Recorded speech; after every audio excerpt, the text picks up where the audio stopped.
اور پھر یہ ایک دوسرے کے پیچھے نماز بھی نہیں پڑھتے. دعوت اسلامی والے امام کعبہ کے پیچھے نماز نہیں پڑھتے.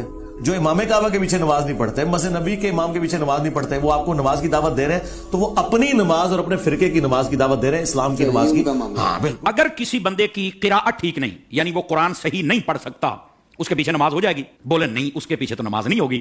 تو میں ایک سادہ بات کہنے لگا ہوں, سارا سمجھ آ جانا چاہیے. جس کا قرآن ٹھیک نہیں ہے, جب اس کے پیچھے نماز نہیں ہوتی, تو جس کا ایمان ٹھیک نہیں ہے اس کے پیچھے ہماری نماز کیسے ہو جائے گی؟ کیا کہنے ہیں علامہ صاحب. بات دراصل یہ نہیں کہ کس کے پیچھے نماز پڑھنی, بات یہ کہ جو مصلی پر کھڑا ہے نا, آپ نے دیکھنا اس کا عقیدہ بھی درست ہے کہ نہیں ہے. جی جی جی جی جی. میں آپ کو اس سے بھی ایک سادہ مثال دے دیتا ہوں. دیکھیے ہم پیچھے کھڑے ہیں, ہم نے کہا پیچھے سے امام کے اللہ اکبر. بھائی جو مصلی پہ کھڑا ہے حضرت, وہ بھی تو دیکھو نا, یہ کس امام کے پیچھے ہے؟ آیا کہ یزید کو امام کہنے والا ہے یا حسین کو امام کہنے والا ہے؟ کیا کہنے, ذرا اس بات کو سمجھو نا. حالانکہ جب حضرت امام حسین کو ہم امام کہتے ہیں تو ہم بیچ میں صحابہ کرام علیہم رضوان کا لحاظ بھی رکھتے ہیں, یہ یاد رکھنا. لیکن میں نے ایک اشارہ دیا ہے. آقا کریم علیہ السلام نے ارشاد فرمایا, ان اللہ اختارنی واختار علی اصحابی واختار علی منہم اربعہ.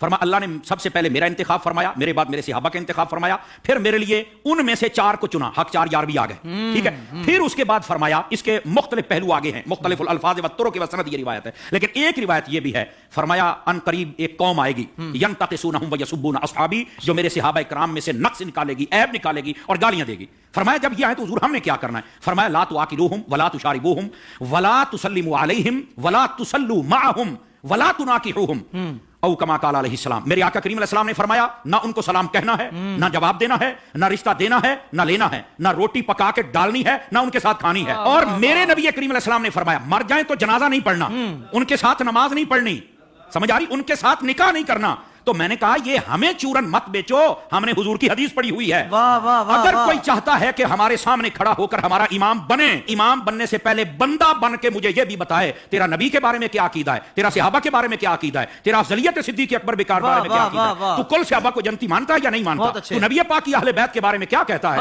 یہ سارے عقیدے مجھے بتا دے, میں تیرے پیچھے کھڑا ہو کر نماز پڑھ لوں گا.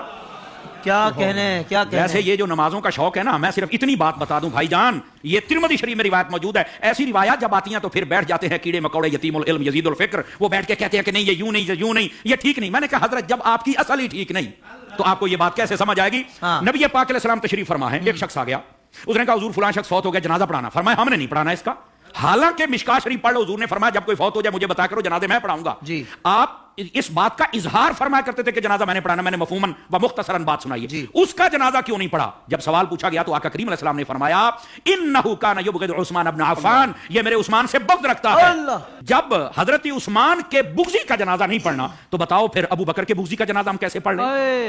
بتائیے کیسے ہم ان کے پیچھے نمازیں پڑھ لیں اور ان کے آگے کھڑے ہو کر ان کے جنازے پڑھائیں اور ان کے ساتھ ہم پیار کی پنجے چڑھائیں اور ہم ان کو جپیاں ڈالیں؟ بھائی ان سب کو سمجھنا چاہیے, یہ ڈائریکشن ہے سیدھی سڑک, یہ شفاعت نگر کی ہے. اس سڑک پر آ جائیں جس کا نام راستہ اہل سنت ہے, ہم تمہارے پیچھے کھڑے ہو کر نمازیں پڑھنے کے لیے تیار ہیں. تو جب عقیدہ ہی واضح نہیں ہے تو اڈی پنجابی کہتے ہیں ویکھ کے زہر تو کوئی نہیں پیندا. حضور شاہ صاحب ہماری پنجابی ویکھ کے زہر تو کوئی نہیں پیندا, تو پھر ہم تو نہیں پی سکتے.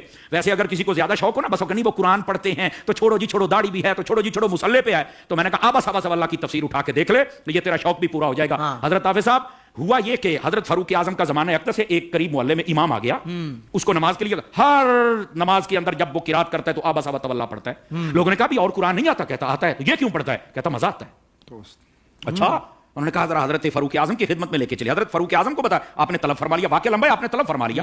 آپ نے جب طلب فرمایا تو آپ نے کہا کیوں پڑھتا ہے؟ کہتا ہے مجھے نا اصل میں مزہ آتا ہے, اس لیے کہ اس میں معاذ اللہ اس کی سوچ دیکھو, پڑھ سب کچھ رہ گیا لیکن سوچ دیکھو اس کی. اس نے کہا جی بات یہ ہے کہ اللہ نے اپنے حبیب کو یہاں جھڑکی پلائی ہے تو مجھے بڑا مزہ آتا ہے. استغفر اللہ, یہ خارجیانہ سوچ تھی.